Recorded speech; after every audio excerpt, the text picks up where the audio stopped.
오늘 유수들이 같이 공부하는데 나는 노인 옛날 사람이 되어서 웃기지를 잘 못해가지고 참 여러분들 항상 이게 어떻게 좀 웃음을 좀 이렇게 잔하게 할 수 있을까 뭐 이런 생각을 하지만은 잘 안 돼요.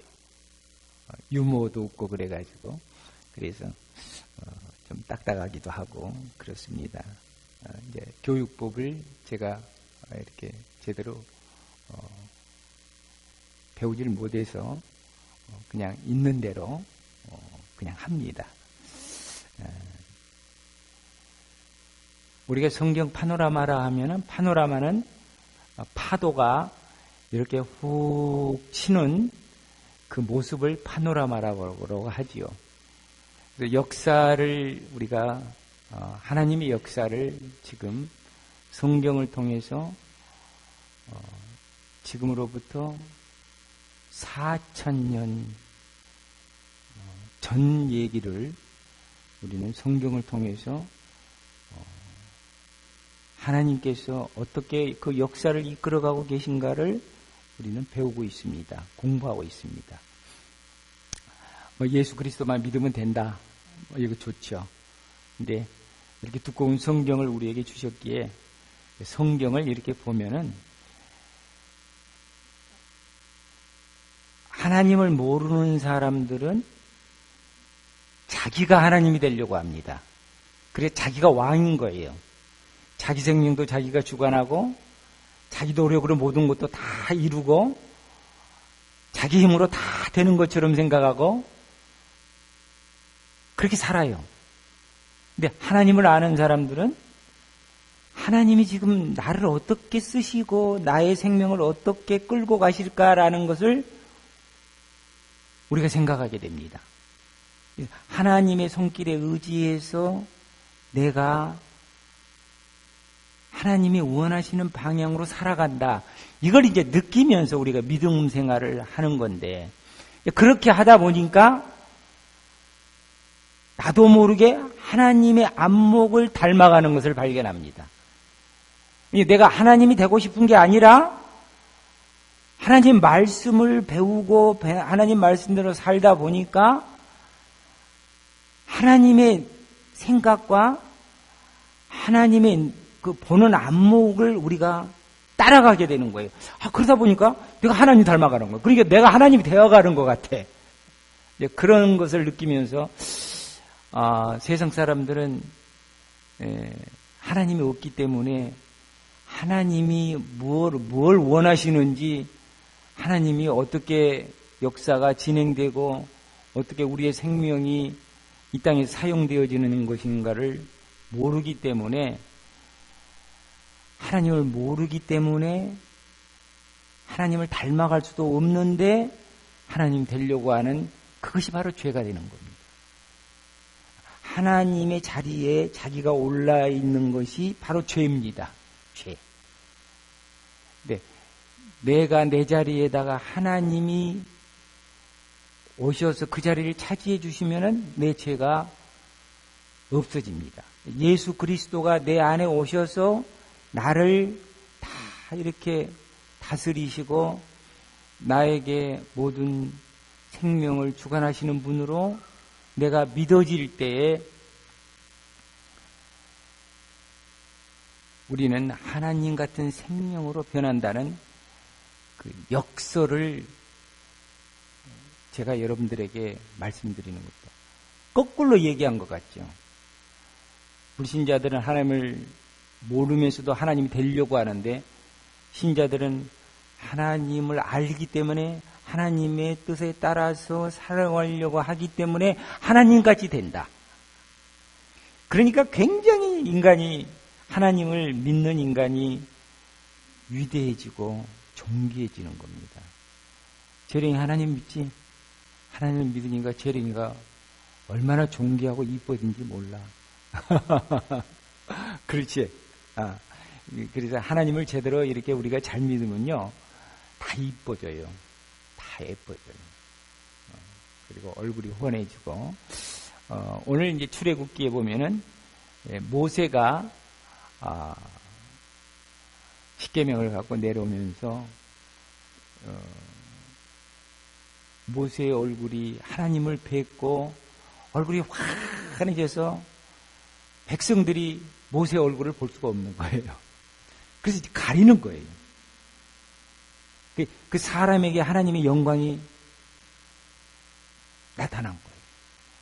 우리가 하나님을 닮아가면은 우리의 모습이 밝은 모습으로 변한다는 것을 우리가 알 수가 있습니다.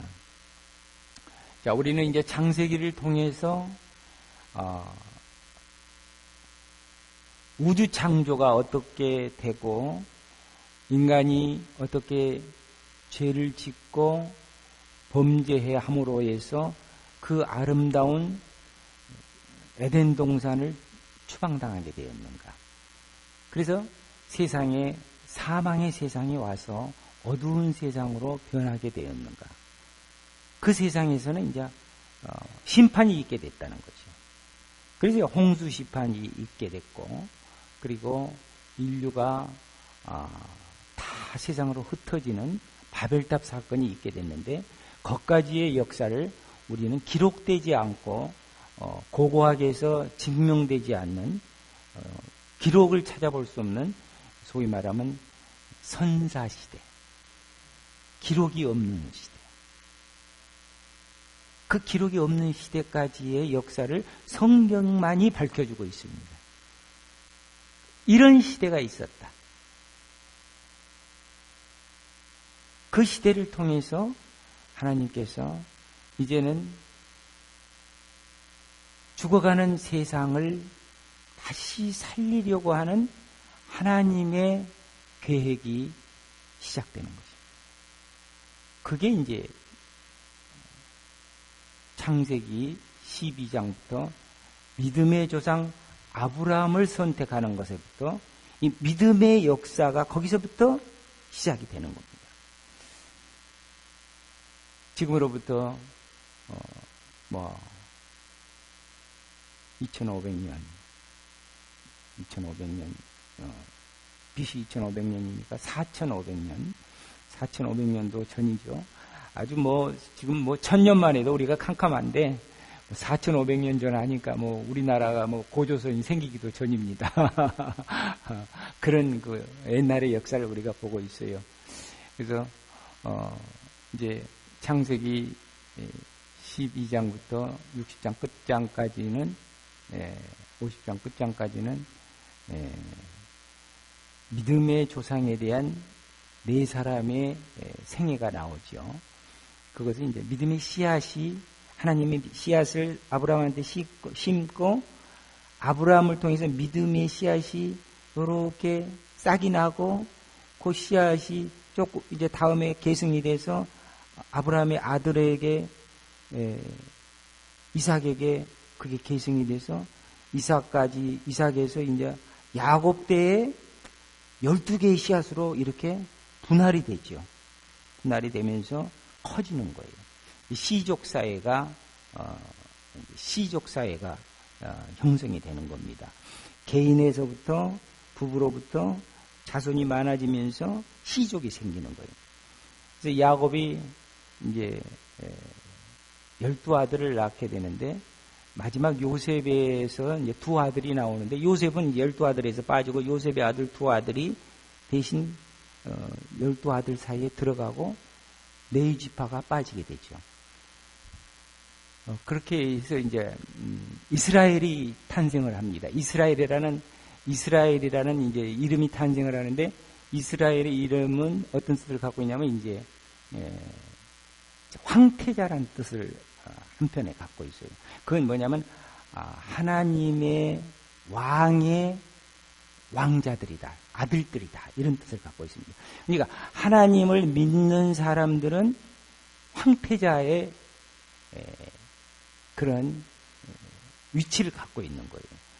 우리가 황태자의 위치를 갖고 사는 겁니다. 여러분도 아세요. 여기는 공주들이고 이쪽 남자들은 황태자들이요. 하나님이 우리의 왕 되시고 만왕의 왕이 되시니까 그러니까 굉장히 존귀하고 고귀한 그런 생명으로 우리를 하나님께서 이렇게 변화시켜 주시는 거죠.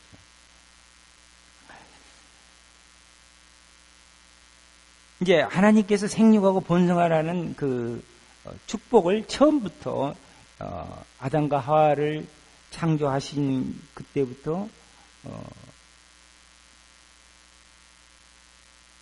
번성하고 풍성하게 이렇게 인간들이 번창하기를 원하셨기 때문에 그 하나님의 축복에 따라서 사람들이 막 이렇게 번창을 합니다. 번성을 합니다. 생육하고 번성을 하게 되죠.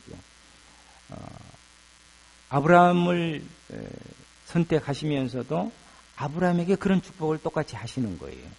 그래서 먼저 하나님께서는 국민들로 사람들이 많이 백성이 많이 번성하기를 원하시는데 그 번성을 위해서 그 당시에 미국과 같은 가장 발전된 나라의 가장 번화한 비옥한 땅을 요셉의 이민자들에게 주시면서 거기서 이제 오붓하게 생육하고 번성해서 430년 동안 200만의 인구가 이렇게 됩니다. 200만의 인구가 되어서 이제는 인구가 됐으니까 이제 때가 됐으니까 또 가나안 땅에 죄악이 관영했더라. 가나안 땅의 죄악이 관영할 때까지 하나님께서는 기다리시는 거예요. 그래서 그 가나안 땅의 죄악이 관영을 함으로써 죄악이 아주 많이 이렇게 우상숭배가 이루어짐으로 해서 도저히 구제받지 못할 땅으로 그게 변화해야만 진멸을 하는 하나님의 공의가 나타나죠. 그래서 그 땅의 원주민들을 다 전멸을 시키고 쫓아내고 이제 거기에 하나님 나라를 세우는 그런 작업을 위해서 이집트 땅에서 이스라엘 그 번성된 번창한 민족을 끌어내는 것을 구원하는 것을 우리는 출애굽이라고 얘기합니다. 그러니까 노예 상태로 이렇게 화한 하나님의 백성들, 원래 선민들이죠. 선민들이 노예 상태로 이렇게 변화되면서 하나님께 부르짖는데 하나님께서는 때가 돼서 그 목소리를 다 들으시고 아브라함에게 믿음의 조상에게 약속한 언약을 기억하셨더라. 그래서 이제 모세를 통해서 출애굽이 이루어지는데 이제 출애굽기가 그 다음에 이제 출애굽기 이야기로 이렇게 이어집니다. 원래 이제 성경을 이렇게 창세기, 출애굽기 이렇게 따로 이렇게 떨어진 게 아니라 편집을 할 때 이렇게 따로 이렇게 떨어뜨려 놨어요. 그래서 출애굽기는 그래서라고 이렇게 시작합니다. 그래서라고 시작하는데 출애굽기 1장에서 18장까지는 구원을 어떻게 하나님이 하고 계시는가, 이스라엘 민족을 애굽의 노예 상태에 있는 자기 선민들을 어떻게 구출하셨는가라는 것을 우리에게 보여주시고 있는데 구출해서 어디서부터 출발했죠? 에집트 어디서, 재현이 어디서부터 출발했지? 이스라엘 민족이 어디서부터 출발했을까? 이집트 어느 땅에서부터 이렇게 출애굽했을까? 탈출했을까? 도망 나왔을까? 라암셋, 숫꽃, 라암셋 땅에 숫꽃에서 출발해 있어요. 숫꽃에서 출발해서 이제 홍해를 거쳐서 홍해를 거치면서 이제 홍해에 대해서는 홍해의 기적을 여러분들 아시죠? 이제 엑소도스 보면은 홍해 기적이 엄청난 기적으로 이렇게 화면에 나타나는 걸 발견할 수 있어요. 그래서 그 홍해를 건너면서 이제 세례를 받았다라고 이제 신약에서는 그렇게 해석을 합니다. 히브리서에서는 세례받은 그때 이제 구원을 받고 세례를 받은 것이 홍해를 걷는 것을 세례받았다라고 그렇게 해석을 합니다. 세례를 받았다는 것은 이 하나님의 백성으로 확인을 시켜주는 거예요. 우리가 이제 예수를 믿을 때 처음에 세례받고 예수 믿는 게 아닙니다. 예수를 믿겠습니다라고 할 때 벌써 구원이 이루어진 거예요. 구원이 이루어졌다는 표시로 세례를 받는 겁니다. 사람들 앞에서 구원을 나는 믿겠습니다라는 고백을 통해서 세례를 받게 되면서 사람들에게 우리 공동체의 일원으로 이 사람을 우리 형제 패밀리로 삼는다. 이러한 소위 말하면 그 공동체에 들어가는 그러한 절차를 세례식을 통해서 밟습니다. 그래서 세례를 받지 않는 사람들은 교회 공동체의 정식 멤버가 될 수가 없습니다. 그래서 우리가 개인적으로 구원을 받는다고 하지만 이 구원의 전제가 어디에 있냐면은 공동체에 속하는 것을 전제로 합니다. 하나님은 언제나 개인도 중요시하지만은 공동체를 통해서 하나님이 일하신다는 것을 여러분들이 아셔야 돼요. 그래서 이 패밀리 공동체라는 건 굉장히 중요합니다. 소그룹 공동체. 그래서 우리가 소그룹을 꼭 하는 거예요. 소그룹 같은 가족 단위에서 먹고 마시고 서로 대화하고 이런 시간들을 우리가 가지면서 서로 쉐어를 하고 서로 그 상대방을 이해할 수 있도록 자기 자신들을 이렇게 노출시키고 나에게는 이런 생각이 있는데 저 사람에게는 저런 다른 생각이 있구나. 이런 것을 이제 우리가 서로 이해하면서 인간관계를 확대시키고 이해를 확대시키고 사랑을 확대시키는 것. 그게 사랑의 삶입니다. 쉐어링하는 것이 사랑의 삶이에요. 음식을 나눠 먹고 하는 것도 그게 사랑이에요. 사랑을 위해서 음식을 나눠 먹는데 어떤 사람들은 그게 없어. 그걸 몰라. 지 혼자만 알고 자기만 알고 자기 생각만 하고 이런 사람들은 공동체 소속을 할 수가 없어요. 그래서 하나님 믿는 사람들이 사랑을 할 수 없다면은 그게 안 되면 사랑이 안 되는 거예요. 사랑의 훈련이 될 수가 없어요. 그래서 이제 나보다 못한 사람도 있고 가난한 사람도 있는데 가난한 사람이 이런 경우도 있거든. 부자가 가난한 사람 이해 못하죠. 그러니까 가난한 사람한테 우리가 구제도 해주고 이런 것들이 이제 소위 사랑의 나눔이라고 합니다. 그래서 구원을 받은 사람들이 이제 어떤 인생을 살아야 되는가? 구원을 받고 홍해를 건너면서부터 메추라기가 나타나고 만나가 나타나고 그렇게 나타나죠.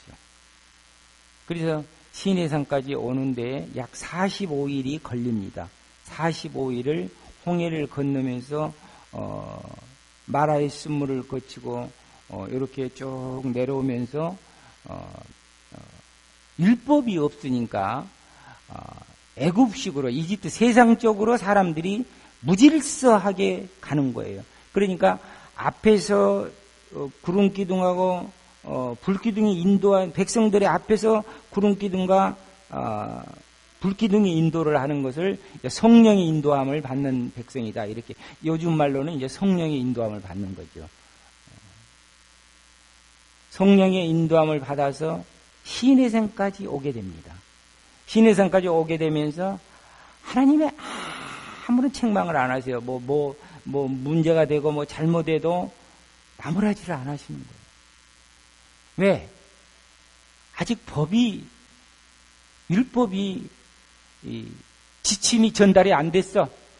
그냥 옛날에 그냥 했던 거 그냥 그걸로 그냥 하나하나 이렇게 조금씩 얘기만 해주셨지. 어떻게 해라, 어떻게 살아라 이런 얘기를 않고 막 무질서한 공동체. 성소도 없고 교회도 없는 공동체. 그렇게 해서 교회가 이제 없는 그 공동체로 이렇게 오다가 시내산에 도착을 하게 되면서 시내산에서 하나님께서 율법을 수여합니다. 맨 처음에 모세가 하나님을 만난 곳이 이제 시내산이었어요. 시내산 떨기나무에서 너희 백성이 출애굽에서 여기 와서 예배를 드릴 거다라는 예언을 벌써 해주셨죠. 모세를 만날 때 그 예언이 이루어지는 것입니다. 그래서 시내산에서 백성들이 그 시내산 광야에 들어오면서 저 멀리 이렇게 웅장하게 솟는 그 시내산을 바라보지요. 시내산을 바라보면서 그 시내산에 강림하시는 하나님을 기대를 하게 됩니다. 그래서 이제 19장에 보면은 하나님이 강림하셔서 이스라엘 민족에게 직접 하나님, 그 전 민족에게 하나님의 강림하는 모습을 다 보여주시는 것이 19장에서 24장까지의 기록에 나옵니다.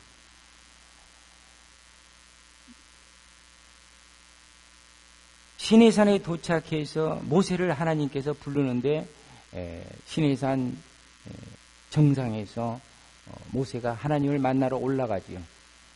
하나님을 만나러 올라가면서 모세가 하나님을 대면을 하게 됩니다. 이제 시내산에서 모세와 대면하는 하나님이 이제는 하나님이 시내산에서 내려와요. 가실 때 되면 이제 내려오는데 어디로 내려옵니까? 성소로 내려오시죠.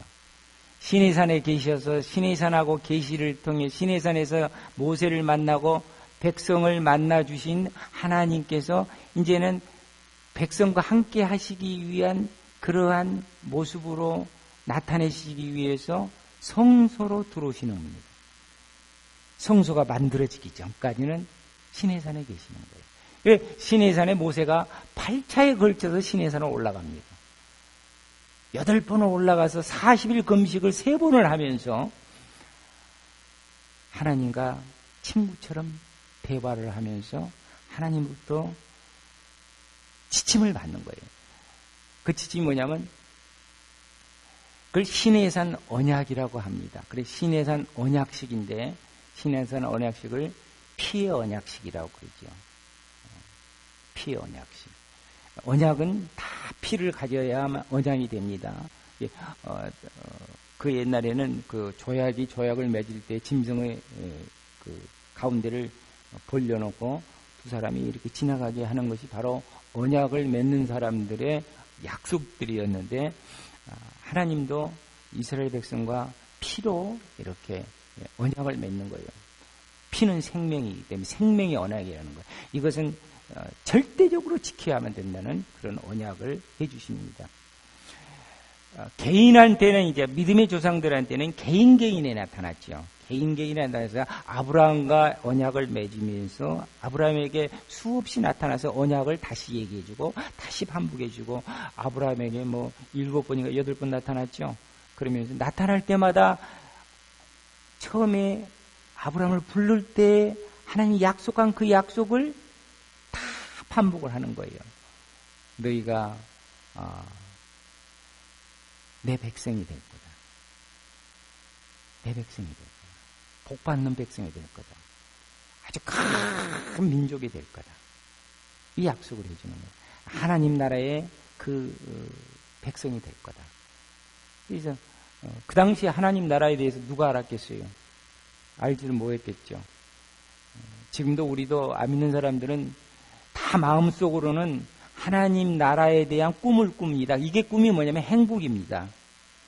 안 믿는 사람도 행복한 꿈을 꾸고 파라다이스 같은 세상을 바라보는 거예요. 나도 정말 행복한 세계를 살고 싶다. 사랑하는 가족들과 사랑하는 친구들과 나도 정말 싸우지 않고 평화로운 세계에 살고 싶다. 이것이 누구나 인간들이면 품을 수 있는 꿈들입니다. 비전이에요. 다 그렇지 않아요? 괴로운 세상에 살고 싶은 사람이 누가 있어요? 그런데 어떤 사람은 허황한 거짓말을 붙들고 일생을 살아가고 어떤 사람은 진짜를 붙들고 일생을 살아가는 사람들이 있는 거예요. 여러분들 진짜를 붙드시기 바랍니다. 진짜를 아셔야 돼. 그래서 이제 하나님의 백성으로서 이미 구원을 받았잖아요. 조건 없이 구원을 받았어요. 어떤 조건도 없어요. 뭐 잘나고 똑똑해서 구원받았다. 뭐 아브라함을 선택했다. 이스라엘을 선택했다. 이스라엘 그 12 형제들이 얼마나 요셉 빼놓고 다 말썽꾸러기들 아주 사고 뭉치들 아니었습니까? 뭐 애들 뭐 사람도 살인하고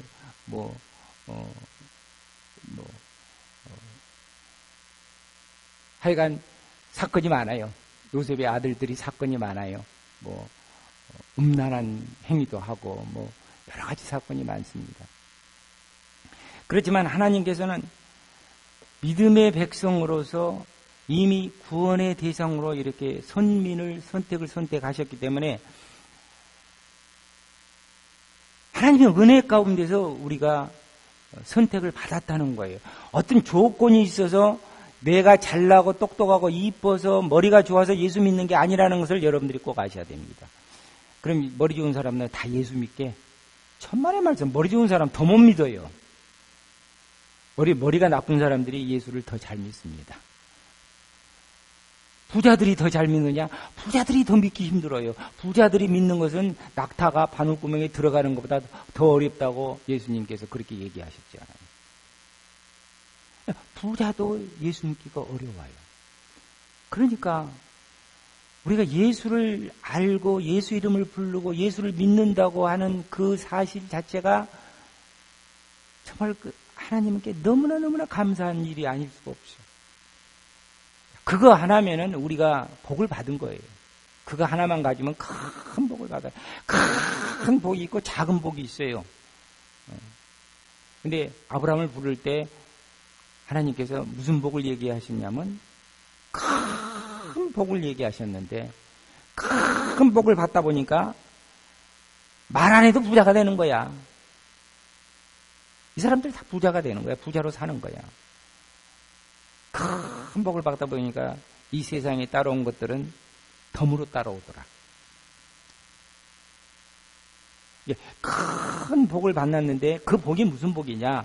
사람들은 복을 얘기하면서 무슨 얘기한 줄 아세요?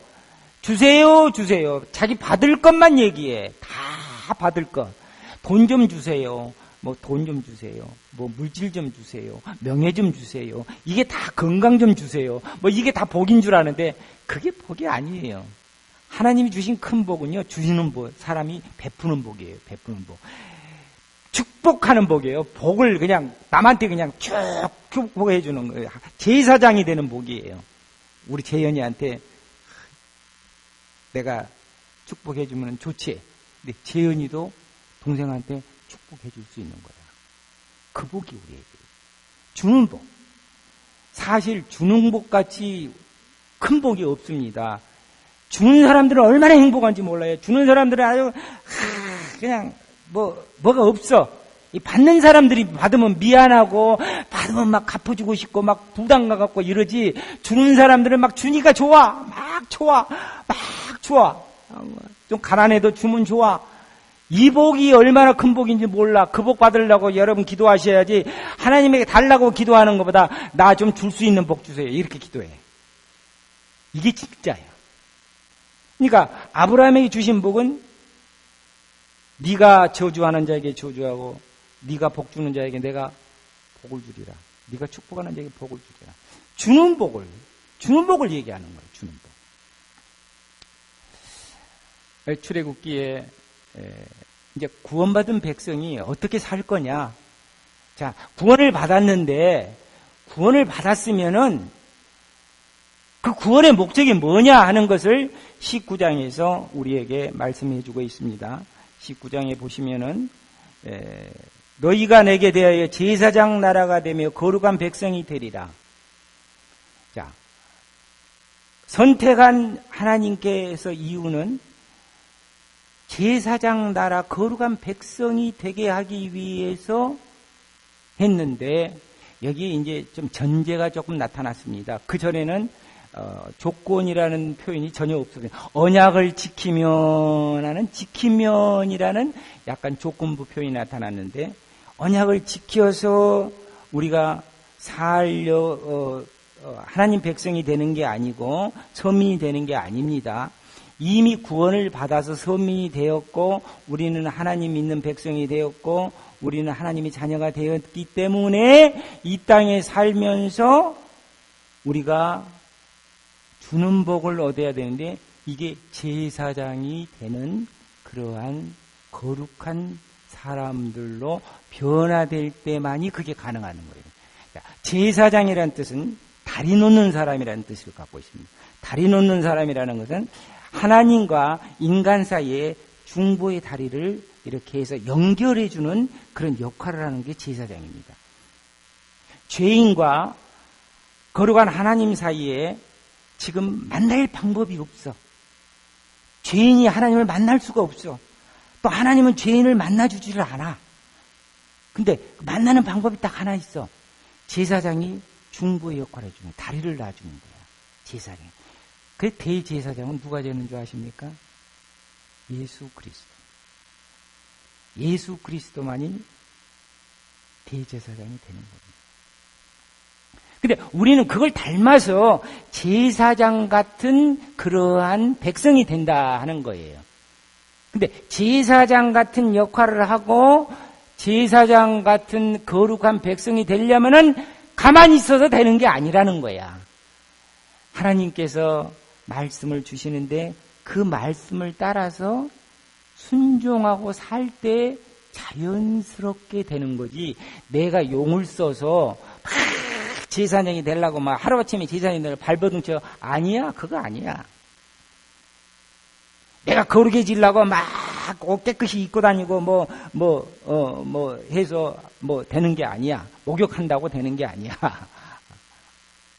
회개하고 또 하나님 내가 뭐 잘못했습니까 하고 또 깨닫게 해주세요 하고, 또 사람이 다 잘못하고 살지 않아요. 다 목사님이고 장로님이고 우리 성도들이고 다 한꺼풀 벗고 나면 다 죄인이야. 똑같은 죄인이야. 다를 게 하나도 없어. 목사가 조금 더 나을 것도 없어. 어떤 데는 목사님이 더 못할 때도 많아. 이해를 해 주셔야 돼. 죄인이 인간이야. 그래서 우리 죄인인 인간이 하나님께서 은혜를 주셔서 하나님의 그리스도의 옷으로 우리를 다 이렇게 쌓아 주셨는데, 이제 이 사람들이 감사하다 보니까 하나님을 사랑하게 되는 거야. 감사하다 보니까 하나님 말씀을 듣고 싶은 거야. 내 엄마가 나를 사랑해주고 아버지가 나를 사랑해주니까 내 엄마의 말에 귀를 기울이게 되고 아버지의 말에 귀를 기울여서 듣고자 하는 거예요. 우리 재현이 안 그래? 그렇지? 엄마 아버지를 사랑하니까 엄마 아버지 말씀 듣지. 엄마 아버지가 아니면은 외면하지. 우리 엄마 아버지 아닌데 밥도 안 주고 돈도 안 줄 텐데. 그렇지? 네. 이와 마찬가지로 우리에게 생명 주시고 우리에게 먹을 것 주시고 우리에게 일할 수 있는 능력 주시고 우리에게 지혜 주신 것을 내가 갖고 있다는 것이 아니라 그게 하나님의 것으로 우리가 생각을 하면은 우리가 다 비우는 사람이 됩니다. 그러면 편해져요. 그럼 이제 많은 어려움이, 마음의 어려움이, 우리가 이제 걱정과 근심의 90%는 실현되지 않는다고 통계적으로 이제 그렇게 얘기들 하지요. 이제 그것은 이제 세상에서 판단하는 판단이고, 우리 믿는 사람들은 마음이 하나님을 의지하기 때문에 하나님과 내가 하나가 되고 동행한다는 사실만 내가 신뢰하고 그것이 믿어진다 그러면 우리에겐 평화가 있지 않을 수가 없습니다. 또 사랑이 나오지 않을 수가 없죠. 그 사람을 사랑하니, 우리가 죄인인데 우리가 상대방을 보면서 저 인간 저거 꼴보기 싫어. 근데 자기 자신을 봐도 그와 비슷한 면이 있다고 자기가 느낄 때 그 사람을 용서하게 되는 거예요. 내가 잘났는데 나는 잘하는데 저 인간은 못해 할 때 그 용서가 안 됩니다. 내가 저놈하고 틀려. 내가 저 인간하고 틀려. 이럴 때는 그게 인간으로 봐지지가 않으니까 사랑이 될 수가 없고 용서가 될 수가 없고, 그 인간이 잘못하면 용서가 될 수 없어요. 근데 나도 죄인이고 저 사람도 죄인이다라는 것을 하나님이 가르쳐 주시는 것을 하나님의 마음으로 들어가면은 예수 그리스도의 마음으로 우리가 덧입혀지는 거예요. 예수 그리스도가 왜 십자가에서 이런 죄들을 위해서 피를 흘리고 고통스럽게 돌아가셨는가에 대한 그러한 생각이 자꾸 우리 안에 떠오릅니다. 그래서 예수 그리스도의 하나님의 심정을 내가 조금이라도 경험하게 되는 거예요. 그게 이제 하나님이 나에게 주시는 사랑의 크기입니다. 내가 그 예수 그리스도의 십자가의 그 보혈과 그 피 흘림을 많이 내가 이해를 하고 내가 그것을 마음속에 많이 갖고 있으면은 큰 것들이 나타나요. 그래서 오늘 이제 19장에서부터 쭉 읽으면 이제 시내산에서 언약식이 거행되죠. 언약식. 24장에 이제 언약식이 이제 체결되는 24장이 나오는데, 제사장의 나라. 이제 제사장의 나라. 우리가 제사장이 돼야 되는 이유가 아니라 우리가 하나님 말씀을 우리 마음속에 자꾸 받아들이게 되고 배우게 되면은 우리가 제사장 같은 사람으로 저절로 변해간다는 것을 여러분들이 기억하시기 바랍니다. 교회에서 이 말씀 공부할 때 같이 말씀 공부하고 설교 듣고 예배 드리고 교회에서 목사님이 좀 지침을 내려서 이런 방향으로 가자 했을 때 그걸 따라주면은 그래도 목사님이 성경을 많이 읽고 연구를 하니까 이렇게 좀 길 인도를 좀 잘못할 때도 있죠. 그래도 길 인도를 해주시면은 거기에 신뢰하고 이렇게 따르다 보면요, 부담 없이 가는 거예요. 나는 그래서 이제 강요하지 않잖아요. 이제 강요하지 말자. 강요하는 것은 율법이다. 11조는 율법이 아니다. 뭐 이런 얘기 내가 하잖아요. 근데 그래서 이제 제사장의 그 영성으로 영적인 그러한 마음을 우리가 품게 되는데, 자, 제사장이 되려면 뭐가 있어야 돼요? 제사장의 역할을 하려면 우선 제사장의 역할을 하려면 교회가 있어야 돼요. 예배하는 성소가 있어야 돼요. 제사 지내는 제사터가 있어야 돼요. 자, 제사를 통해서 제사장이 제사 역할을 하는데, 죄인이 왔을 때에 하나님과 연결시켜 주는 것은 제사를 통해서 연결시켜 주는 거예요. 제사를 통해서. 그걸 이제 제사장이 가르쳐 주는 거예요. 요렇게 잡아서 요렇게 하나님 말씀대로 요렇게 하는 거야. 요렇게 하는 거야. 요렇게 하는 거야. 그래서 번제단을 가서 번제단 앞에서 짐승을 잡고 어린 양을 잡고 그것을 번제단에서 태우고 물두덩이에서 다 씻고 그리고 성소를 들어가는데, 성소는 제사장부터 들어가는 거예요. 제사장이 대신 들어가서 피를 가지고 그 죄인이 잡는 동물의 피를 가지고 그 죄인이 못 들어가는 거예요. 성소는 제사장만 들어가는 거예요. 지성소는 대제사장만 들어가는 거예요. 그래서 제사장이 들어가서 하나님 앞에 중보기도를 해주는 겁니다. 이 사람이 이런 죄를 가지고 와서 하나님 앞에 속죄를 원하고 속죄의 제사를 드렸습니다. 이 사람을 용서해 주시고, 이제 이 사람은 그것이 바로 회개라는 것을 알게 됩니다. 그렇잖아요. 짐승의 피를 가지고 와서 화목제도 드리고 번제도 드리고 또 속죄제도 드리고 속건제도 드리고 이렇게 5대 제사를 드리는데, 제사 드리는 방법이 다 틀리죠. 화목제는 막 같이 먹고 막 즐거워하는 그런 제사가 있어요. 오늘날 우리의 예배는 화목제예요. 화목제. 우리 예배가 화목제예요. 즐거운 제사예요. 왜냐? 우리는 예수 그리스도로 인해서 이미 다 속죄를 받았기 때문에 우리가 죄를 하나님께 아뢰기만 하면 다 끝나는 거예요. 다 끝나는 거예요. 그 대신 반복하기를 않아야 되는 거예요. 이게 반복하지를 않아야 돼요. 죄가 자꾸 반복되면 안 되는 거예요. 결단해서 죄가 끊어져야 되는 거예요. 그 끊어진 것을 위해서, 끊어지기 위해서도 하나님이 성령의 도움을 받아야지 끊어지지, 성령의 도움이 없으면은 끊어질 수가 없고, 악습이 끊어질 수가 없죠. 변화가 안 돼요. 성령의 도움 없이는 인간이 변화될 수가 없습니다. 19장부터 24장까지는 이제 그 언약식을 하면서 시내산에서 하나님께서 모세에게 뭘 줍니까? 율법에서 이제 가장 중요한 첫 번째 돌판을 주지요.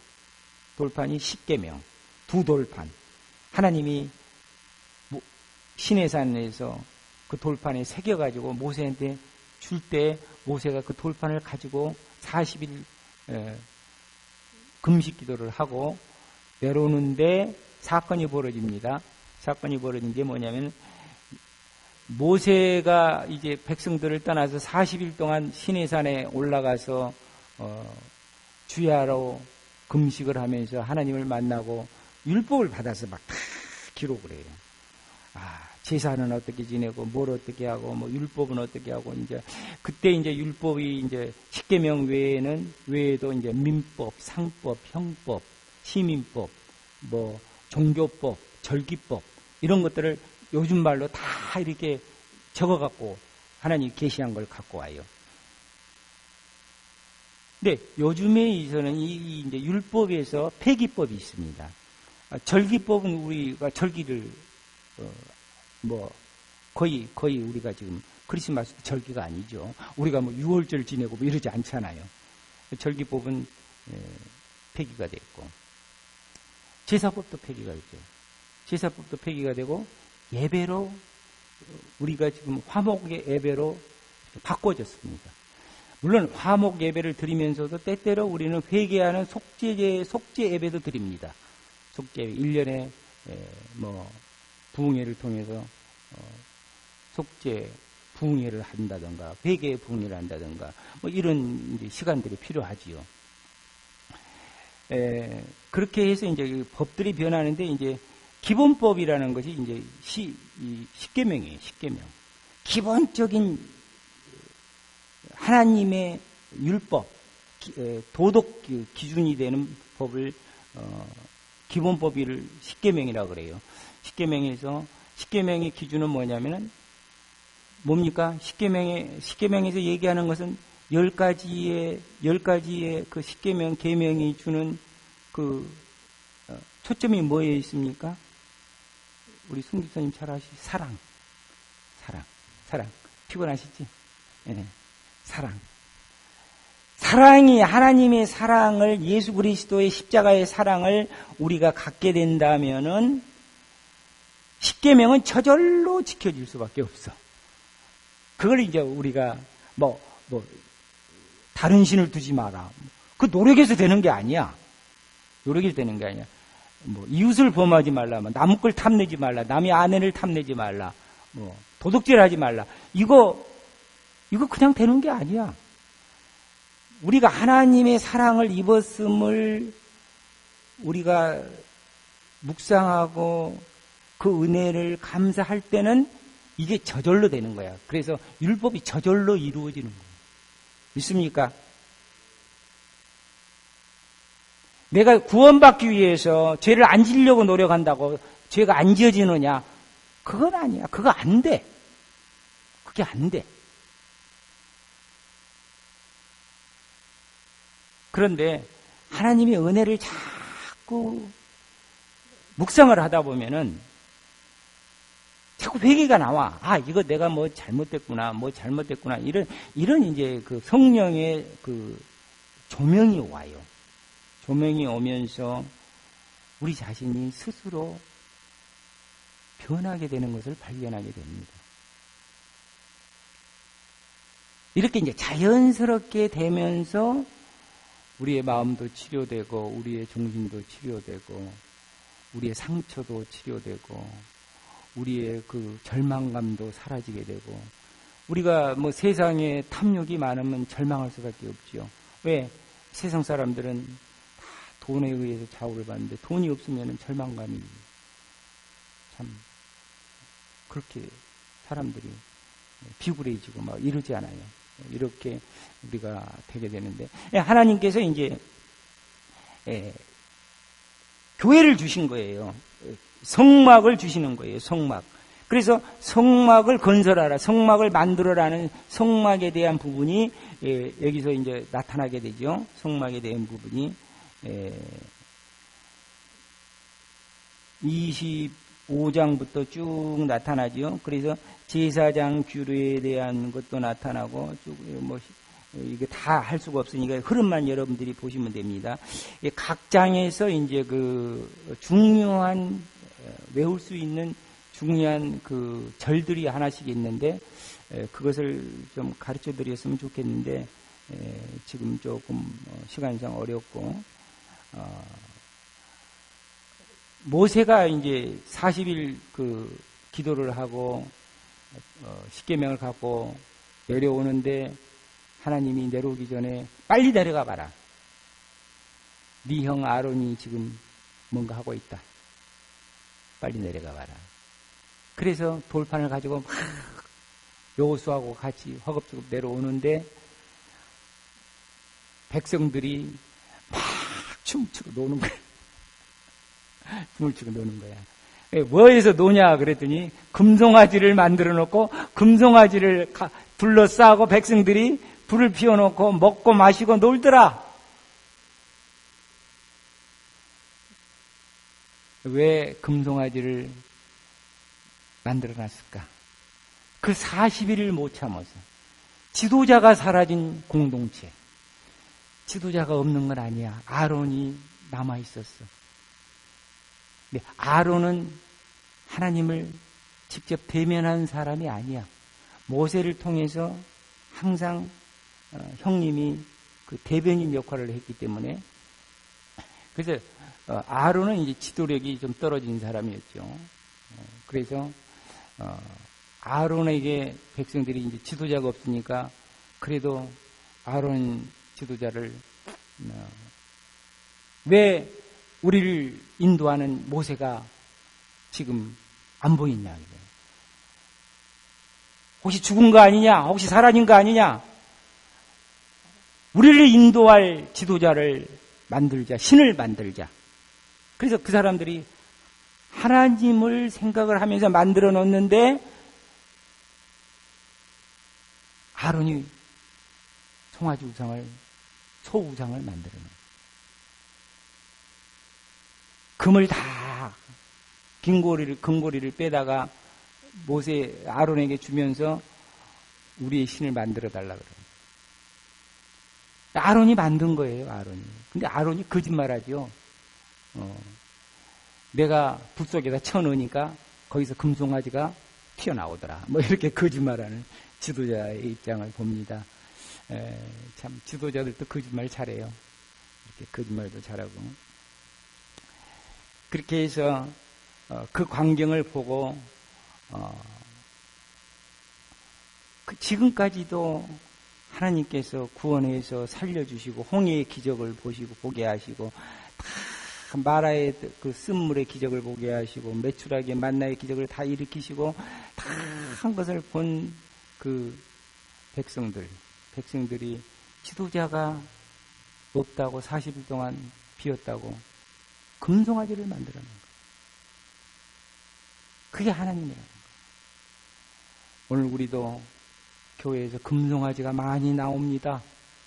오늘날 교회가 금송아지를 만들어낸 교회들이 참 많죠. 돈이 최고. 교회에서도 돈이 최고. 돈 있는 사람이 우선. 돈 많은 사람이 가장 존경받고 장로 빨리 되고 돈이 있으니까 장로 되고. 이게 아니죠. 금송아지 만들어낸 사람. 금송아지 하나님을 만들어낸 사람. 그걸 모세가 보면서 팍 분노가 쏟는 거야. 분노는 좀 모세가 좀 혈기가 있었어요. 젊을 때부터 혈기가 좀 있었는데. 그래서 하나님이 만들어진 그 십계명 돌판 두 돌판을 확 던져버렸어요. 자, 그림 좀 보실까요? 그림 좀 보여주세요. 신해산 먼저 보여주시고, 이 중요한 것이 신해산하고 성막이에요. 성막하고 성막을 마지막에 다 완성하고 하나님의 그 영광, 하나님의 영광이 이제 성막에서 불기둥으로 나타나는 것이 시작이 됩니다. 성막을 통해서 이제 이스라엘 백성이 인도에 가는 것을 발견을 하게 됩니다. 그 전까지는 백성들의 앞에서 불기둥이 인도했는데 성막이 생기고 성막의 지성소에서 불기둥이 올라오기 시작하면서 그걸 기준으로 해서 이제 이 성막이 움직이는 거예요. 성막이 움직이는 거예요. 성령이 성막을 통해서 하나님의 역사가 언약궤에서부터 시작이 되는 거예요. 언약궤에서 내가 너와 시온자에서 만나리라. 그래서 모세와 백성이 만나는 곳은 바로 지성소의 시온자, 언약궤 위에 그 천사들이 이렇게 가리고 있어요. 그룹 천사라고 그러죠. 그룹 천사들이 이제 그림을 보시면 알겠는데 거기에 하나님께서 나타나시는 거예요. 항상. 그래서 대제사장이 들어가서 모세가 들어가서 거기서 이제 대화를 하게 됩니다. 이제 시내산을 떠나면서 시내산과 시내산에 내려와서 강림하셔서 그 성소와 함께 하나님이 가시는 것을 발견합니다. 자, 이것이 이제 그 그룹 천사 그 언약궤 위에 그룹 천사가 언약궤를 덮고 있죠. 이걸 이제 소위 말하면 시온자라고 그런가요? 시온자. 속죄소. 그 다음에 이게 이제 하나님의 보좌를 뜻하는 거예요. 하나님의 보좌에 그룹 천사들이, 날개 달린 천사들이 그 하나님의 보좌를 이렇게 수호하고 있죠. 수호 천사라 그래요. 그래서 그 천사의 모습이 저렇게 나타납니다. 이게 이제 언약궤인데 이게 지성소에 있는데 이 지성소 이 언약궤 안에는 하나님의 말씀을 상징하는 십계명하고 만나 항아리 그리고 모세의 지팡이 이 세 가지가 처음에 들어가 있었어요. 그 다음에 여기는 이제 성소를 저기가 이제 성소고 여기가 지성소인데 지성소가 저쪽이고 이쪽이 성소인데 성소는 이제 여기 향단이 있죠. 분향단 향단이 있고 향불이 있죠. 향단이 있고 저기 뭐라 그럽니까? 저기 떡상이 있고, 이렇게 이제 세 가지가 있죠. 여기서는, 향단에서는 기도를, 향을 피죠. 향단에서 불을 피고, 여기는 성령의 불을 가르쳐서 여기서 불을 비춰주고, 여기서는 말씀의 떡을 먹고, 이걸 상징하는데 다 그리스도를 상징하는 거예요. 지금 이게 다 그리스도의 그 뜻을 다 그 의미를 갖고 있는데 의미는 레이기할 때 다 배웁니다. 그래서 지금 의미는 생략하고 그 다음에 또 이 성소의 모습입니다. 성소의 모습인데 이 주위에 담들은 문은 다 은으로 돼 있어요. 은으로 이렇게 입혀고 그 안에 있는 기구들은 다 금으로 입혀요. 성소 안은 다 금으로 돼 있습니다. 그래서 성소에 황금이 많이 들어가 있다고 그러죠. 그 다음에 여기는 이제 뜰이라 그러는데, 뜰에는 번제단하고, 물두멍, 씻는 물두멍이 이렇게 두 개가 있습니다. 이것도 이제, 다 뜻이 있죠. 이제, 번제단은 그리스도의 십자가를 의미한다, 뭐 이런 뜻을 갖고 있고, 그 다음에, 여기가 지금 성소인데 지성소를 비춰주는 그 지성소의 휘장이 저렇게 천사들로 그 휘장이 지성소를 지키는 모습을 저렇게 그림으로 나타내고 있습니다. 그래서 저기를 열고 들어가는 것은 1년에 대제사장이 한 번씩 들어가는 대속죄일이 들어가는 겁니다. 뭐 어떤 사람 두 번도 들어간다 그러고 어떤 사람 한 번 들어간다 그러는데 그건 뭐 중요한 게 아닌 것 같고 이미 끝났으니까. 그 다음에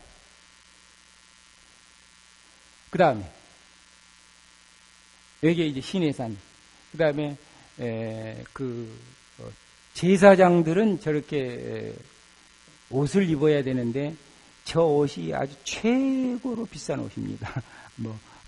이 보석으로 앞에는 다 장식하고 최고로 비싼 옷이고 좋은 금패를 떴고 이런 옷을 입었는데 이 옷을 입어야만 죄를 짓지 않으려고 한다. 그래서 제사장의 옷을 입은 사람들의 우리가 이제 제사장의 옷을 입었다고 생각하면 죄를 짓지 않으려고 하는 마음이 생기는 겁니다.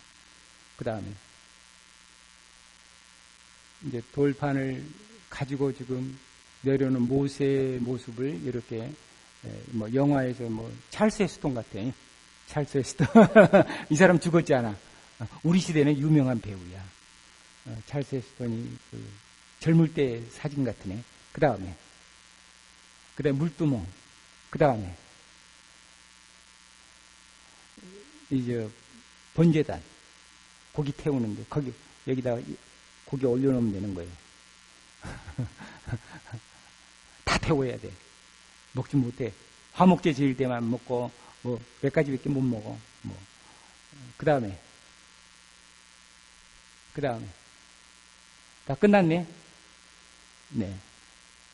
자, 성소를 여러분들이 보여드릴 때 이 성소를 통해서 오실 예수 그리스도의 모습을 예표에 상징해 주면서 그 성소를 통해서 하나님을 만나는 것을 그것을 불완전 제사라고 합니다. 불완전 제사인데 예수 그리스도가 와서 이게 완성이 되지요. 하나님의 성소가 제사가 완성되는 게 이제 예수 그리스도의 십자가입니다. 예수 그리스도가 오실 때까지 저것을 그림자로 보여줘서 구약은 그림자로 항상 나타나는 거예요. 구약의 모든 것은 상징적으로 나타납니다. 그래서 구약을 우리가 배움으로 해서 우린 신약 시대를 살고 있는데 우리가 이런 이렇게 말씀을 이렇게 그림으로 나타내고 말씀을 이렇게 볼 수 있는 것은 굉장한 축복입니다. 그런데도 요즘 세상은 너무 좋아서 이렇게 말씀을 그렇게 다 이렇게 밝게 이렇게 설명할 수가 있게끔 그렇게 된 세상이 왔는데도 믿음은 더 떨어지는 세상이 왔어요. 그저 도표 하나 있죠. 출애굽 도표. 출애굽기 도표. 그래서 35장 성막에서 40장까지 성막이 제작함으로써 출애굽이 끝나면서 이제 그 봉헌식이 마지막에 40장에서 성막 봉헌식이 되지요. 성막 봉헌식을 하면서 하나님의 영광이 성소에서 이렇게 나타나는 걸로 해서 출애굽기는 끝납니다. 이제 그리고 나서 이제 시내산을 출발을 하게 되죠. 이제 이 다음이 민수기, 신명기, 민수기 10장부터는 10장 10절부터는 시내산을 떠난 여정이 가데스바야까지 40년의 여정이 거기에 나타납니다. 레위기는 지금 여기 출애굽기에 우리가 받은 율법 그것에 이제 다 기록이 돼 있어요. 그게 레위기 율법이고, 그리고 신명기는 이제 모세가 마지막에 돌아가시면서 120살에 모세가 생명을 다하면서 모세가 두 번의 설교를 하면서 요약을 합니다. 출애굽 구원의 여정을 요약을 해서 신명기에서 그 다음 세대한테 메시지를 전하고 모세는 느보산에서 행방불명이 되지요. 하나님이 시체를 거둬 가셨는지 그냥 올라가셨는지 몰라요. 그건 아무도 몰라요. 그렇게 해서 모세는 끝나고 이제 가나안에 이제 40년에 들어가는 그것이 이제 여호수아부터 이제 시작이 되는데 요단강을 걷는 것부터 여호수아가 시작되죠.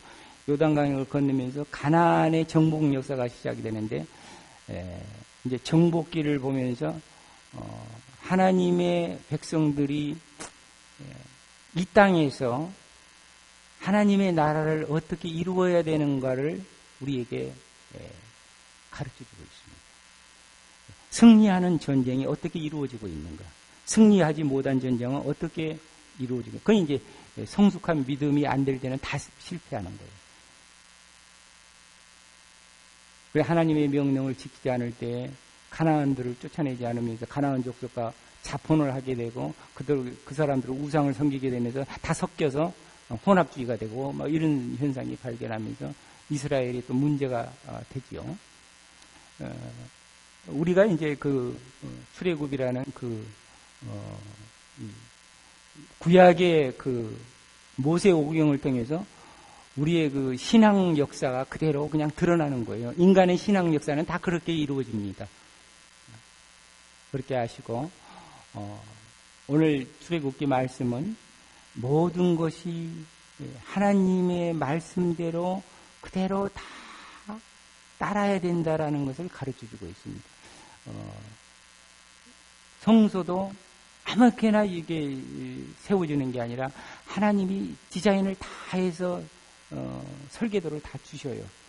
그리고 그 교회를 세우는 사람들을 성령으로 지혜를 주셔가지고 성령이 충만한 사람들을 통해서 교회가 세워진다는 것을 우리는 발견합니다.